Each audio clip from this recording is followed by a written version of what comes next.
রাজধানীর শাহবাগে বড়সড় সমাবেশ করতে যাচ্ছে জাতীয়তাবাদী ছাত্রদল।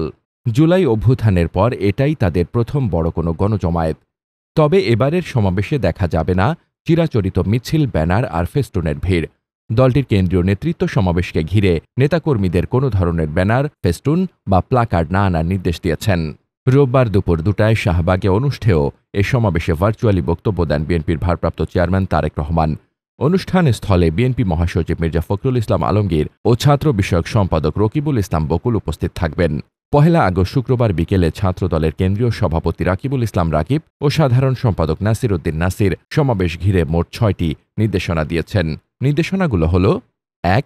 সমাবেশে কোনো ধরনের ব্যানার, ফেস্টুন বা প্লাকার্ড আনা যাবে না। ২.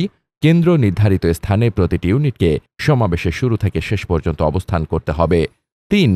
কাঁটাবন মোড় থেকে আজিজ সুপারমার্কেট ও বাংলাদেশ মেডিকেল বিশ্ববিদ্যালয়ের মাঝের গলি হয়ে হোটেল ইন্টারকন্টিনেন্টাল পর্যন্ত অ্যাম্বুলেন্স সহ জরুরি সেবা যানবাহন চলাচলে পূর্ণ সহযোগিতা করতে হবে।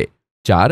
ছাত্রদলের কোনো ইউনিটের গাড়ি সমাবেশের দিন ঢাকা বিশ্ববিদ্যালয় এলাকায় প্রবেশ করতে পারবে না। ৫. ব্যক্তিগত শোডাউন বা মিছিল নিয়ে সমাবেশের স্থলে যাওয়া নিষেধ। ৬.